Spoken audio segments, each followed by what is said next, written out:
Good morning everyone, nice and early, just arrived at work. Today I'll hopefully be doing a half a day shift so that I can go and pick up some fish that should be arriving to a local shop of mine for me. Hopefully this will be a start of a video about quarantine and new fish arriving. So yeah, that's all to come. Gotta get through work first.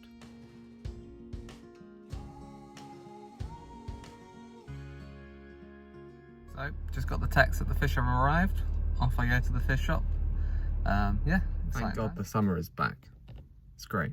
Anyway, I've just parked up at the fish shop at St Bridget's Aquatic Centre. I can't actually remember what their name is. St Bridget's Garden Centre, I guess, but they've got an aquatic department. I'm not sure how much I'm going to be able to film in there. I've not asked if I can. I'll pop in and I'll see if I can get some footage while I'm picking up some fish. But I got to be pretty quick because the fish literally just arrived from the wholesaler and they're not going to go into their tanks. I'm taking the bag and going straight home. So I've got to be as quick as I can and not get distracted chatting to people. We'll see if that happens. Anyway, hopefully I can get some footage for you.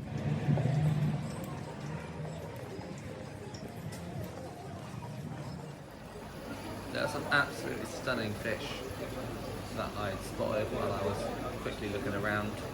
Just thought I'd feature a few of them. There are a few bags dotted around because they just had a shipment. That's why I'm here. But yeah, some of these door sectors are looking really nice. So I would really recommend hopping in and having a look if you're interested in some.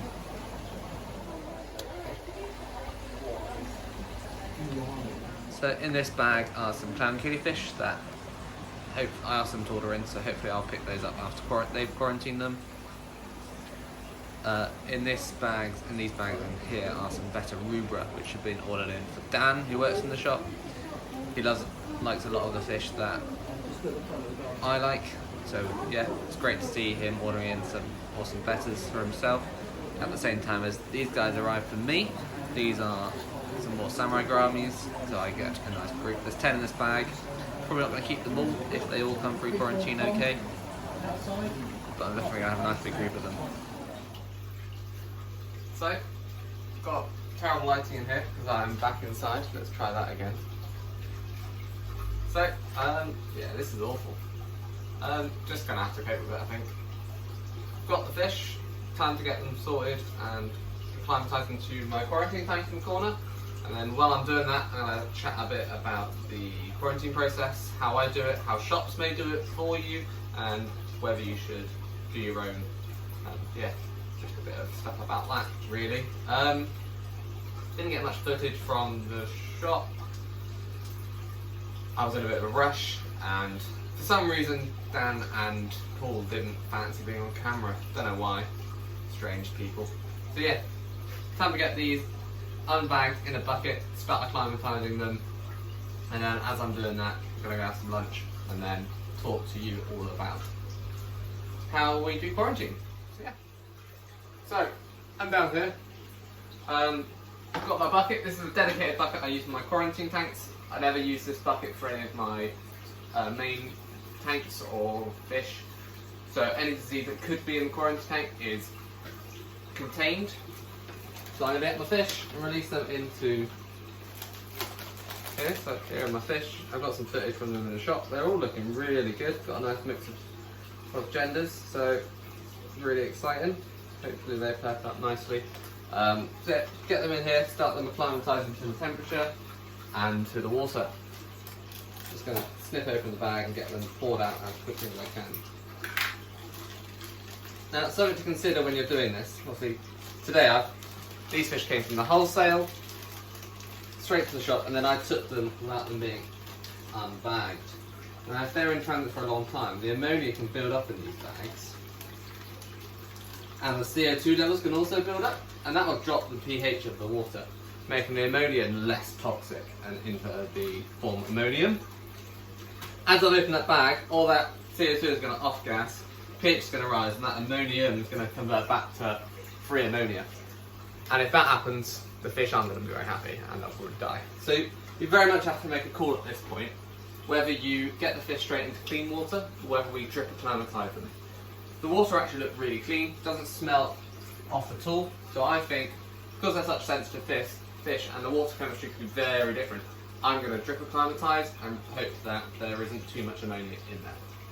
So yeah, well actually I'm not going to drip acclimatise because I don't have any airline hosing, I used it all. So I'm going to basically slowly pour it in every few minutes while I'm in here talking to you. So yeah, fish are in, let's let them settle in. So I had my lunch and I'm back to look after the fish and to chat about quarantine tanks. Just next to me here is the bucket of fish. We've got the lid open on the quarantine tank, and I'm just slowly pouring water across as and when I remember, really, while I talk to you. So I wanted to talk a bit about quarantining. I know a lot of people probably don't, and I totally understand that having space and equipment for a second tank, or whatever, however many tanks you've got, an extra tank is always something that you probably want to make it look pretty and nice, and not everyone has a garage fish roomy place to hide ugly looking things in like I do. But it is a great idea. But first of all, I want to talk about sort of what happens to the fish before they get to you, and the different steps. So sort of when a shop orders fish, they've kind of got two options. They can go to a wholesaler or they can import them. Sometimes imported fish, or any of those could technically be wild caught or tank bred. Typically an import is wild caught and a wholesale would normally be tank bred. So that's your first sort of, where did they originally come from? Wild caught fish can actually be stronger. They generally have better genetic background, they haven't been inbred at all.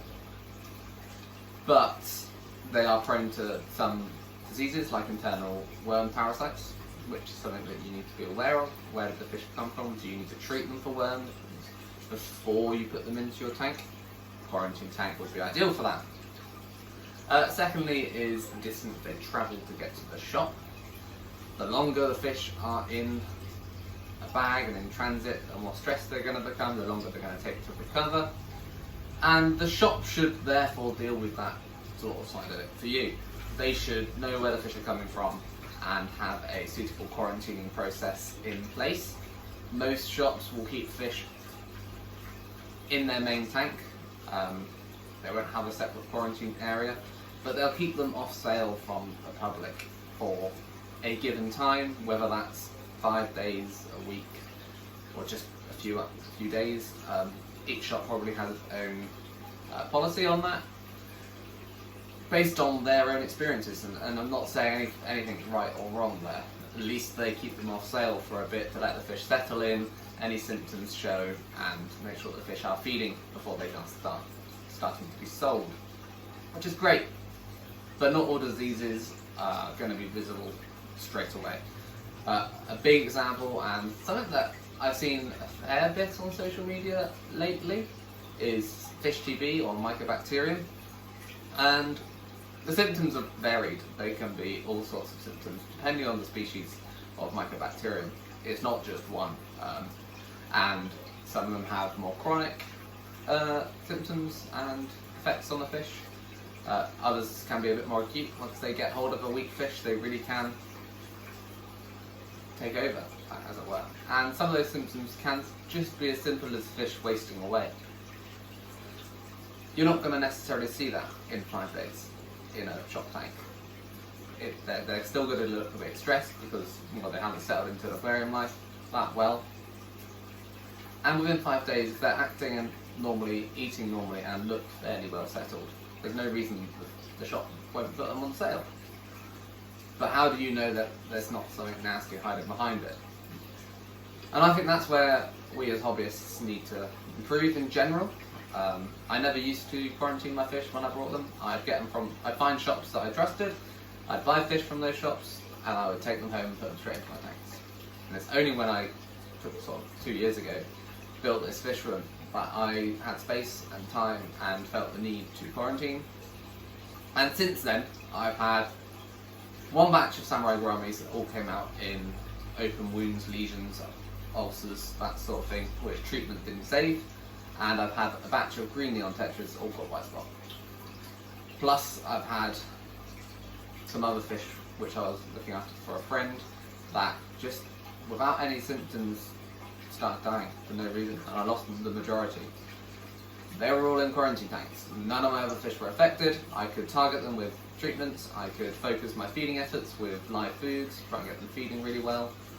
I could really focus and target them with what they needed to try and give them the best chance to survive. And it didn't spread, which is great. So I'm sold on it. Completely sold. I would absolutely recommend everyone has a quarantine tank. In fact, I've got 2.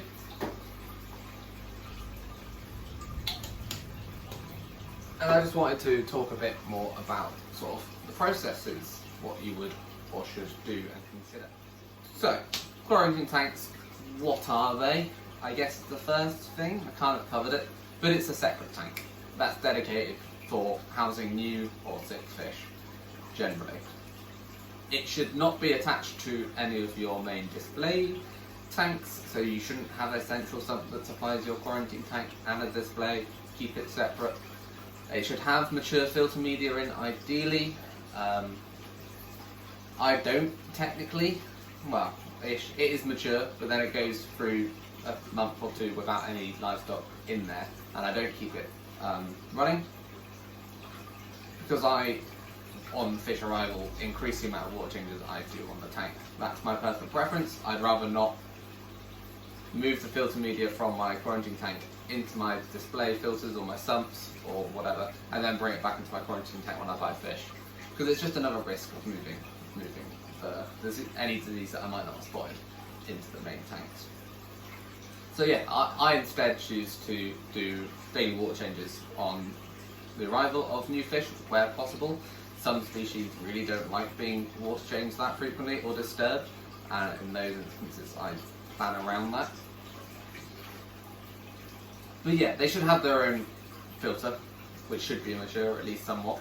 They should have a heater if required. Obviously, if you're keeping temperate fish and the room is sufficiently warm, that's fine. Some people's fish rooms are heated as a room rather than individually heated. Again, you wouldn't need a heater then. I don't have lights on mine because I've got enough ambient light in this room, especially when all these tank lights are on, which aren't at the moment. I've just got 2 and the main room light's on. Currently, they're all coming on slowly as timers. So I can still see the fish, but if you're in a dark room, you would definitely want some sort of light on your quarantine tank. I wouldn't want a bright one. Don't use a twin star over it. It's a waste of money and far too bright. Fish will be startled constantly. They won't like the intense light you want to help fish settle in, so keep it dim. You can use live plants if you wanted to. You can see in this one here I've got some fake plastic plants. It's the only time you'll ever see me use them, but they can be cleaned and sterilised really easily, and you can reuse them. Whereas if you've got a disease, you're ripping out all those plants and starting again. So yeah, that's why I choose to use fake plastic plants. Personally, I've got sand in there as well. I know a lot of people will keep their quarantine tanks bare bottomed with minimal decor or anything down at all. It's not going to help fish settle into life in a tank. I keep quite a few shy species. They need some cover. The gouramis are definitely going to need some breaks in line of sight. The males and females can get quite aggressive sometimes once they're settled in. So definitely need some sort of enrichment in there personally. That's what I believe. But it's again up to you and what species you're going to be quarantining, and you can tailor it to each species. And I talked about the need for dedicated sort of electrical equipment, but you also need a dedicated equipment that you're going to use to clean that tank. It still needs the regular water changes. The tank, even if it's dimly lit, is going to grow biofilms and algae, so you're probably going to want to get in there and scrub it occasionally so you can see the fish. Siphon hoses, or jugs, buckets, whatever you use to do water changes, you want a complete separate set. Ideally that's labelled or looks different, just so you know, but if not, just have a specific place that you put the quarantine ones and a specific place that you put all of your others. It's a good idea to have a separate set per tank, but as a minimum you should have a separate set for your quarantine. It's quite surprising how long diseases can survive on just a little droplet of water. I believe it's like 48 hours for mycobacterium, after sort of the surface has been touched by contaminated water, that you can still pick up those bacteria from. So it can spread really easily. So even if you're using a siphon hose in your quarantine tank, 24 hours later, then letting it dry out fully, 24 hours later using it on a different tank, there could well be still some bacteria on that siphon. Unless you're going to be soaking it in bleach or some other way of sterilising it, boiling water, it's going to be there and it's going to spread around. The easiest way is just to have a dedicated set, and then when you get a disease outbreak, once you've treated it, sterilise everything, ready for the next set of fish. So the fish have been sat in their bucket for a good while now. I've increased their water volume probably by 75% of their original, so most of it is going to be now the same water parameters as my tank. A lot of people will recommend that their quarantine tank should be the same water that's in their display tank. Personally, working with botanical method aquariums, the water parameters that we keep our aquariums is vastly different to what shops and wholesalers will keep their tanks at. And as such, I actually like to use my quarantine tank as a bit of a middle stepping stone for the fish. So I'll just use my tap water without too many botanicals in, and over the month that they stay in the quarantine tank, I introduce my established mature water, which is slightly more tinted, slightly lower pH, and just has a lot more microscopic life in there for them to gradually get used to over the month. Then when the transition goes into their main long-term home, it's not quite such a shock. Trying to transition them from shop water to botanical method water in a few hours upon acclimatisation is quite short. So that's just how I choose to do it. I think it works quite well, and it makes sense if you've got a long period of time to use that to acclimatise them over. So yeah, I think they're ready to go and be released into the tank, and then it's time to walk. Dougie the dog, never say it like that normally. Thought I needed to clarify who Dougie was. But yeah, gonna go and give him a walk in the woods in a bit. But I gotta get these fish into their tank first and then let them settle in.